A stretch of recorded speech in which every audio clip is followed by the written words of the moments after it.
Bangladesh premier লিগের দল সিলেট স্ট্রাইকার্সের মালিকানা ইস্যুতে হঠাৎ তোলপাড় দেশের ক্রীড়াঙ্গন। ফ্রাঞ্চাইজিটির মালিকানা জোরপূর্বক অস্ত্রের মুখে দখলের অভিযোগ উঠেছে জাতীয় দলের সাবেক অধিনায়ক মাশরাফি বিন মর্তুজার বিরুদ্ধে। মাশরাফির বিরুদ্ধে মামলা দায়ের করেছেন দলটির সাবেক চেয়ারম্যান সারওয়ার চৌধুরী।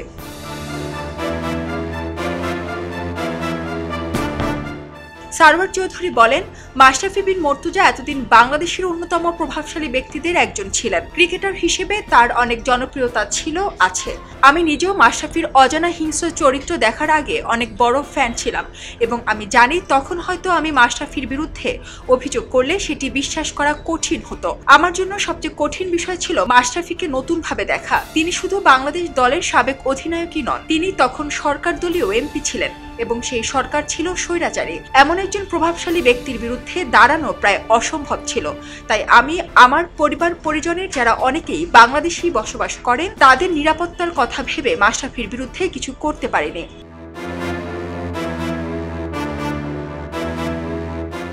এই ঘটনায় মাশরাফি সহ 7 জনের বিরুদ্ধে মামলা করা হয়েছে।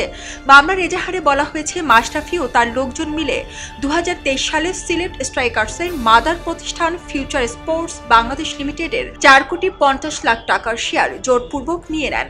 বিনিময়ে অর্থ পরিশোধ না করে তাকে উল্টো অস্ত্র দেখিয়ে প্রাণনাশের হুমকি দেন।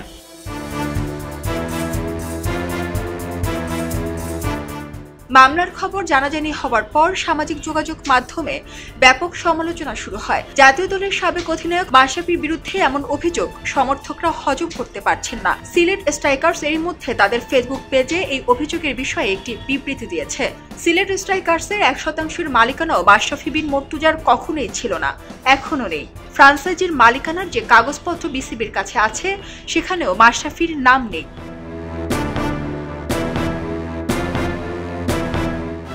এরপরে সারওয়ার চৌধুরী বিষয়টি নিয়ে সোশ্যাল মিডিয়ায় বিস্তারিত লিখে জানান, তিনি শীঘ্রই প্রেস কনফারেন্স করে আরো বিস্তারিত জানাবেন।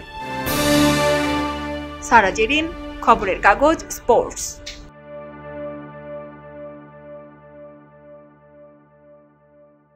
সবাই যখন জোয়ারে গা ভাসায়, কেউ কেউ ঘুরে দাঁড়ায়। সময় হারতে শেখালেও কেউ কেউ চ্যালেঞ্জ ছুড়ে দেয়।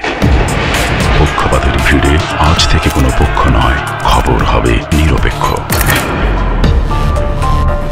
বানোয়ার তথ্যবাদ, খবর হবে নিখাদ। ভেঙে গুজবের শিখ, খবর হবে নির্ভীক। এলো খবরের কাগজ, নিখাদ, নির্ভীক, নিরপেক্ষ।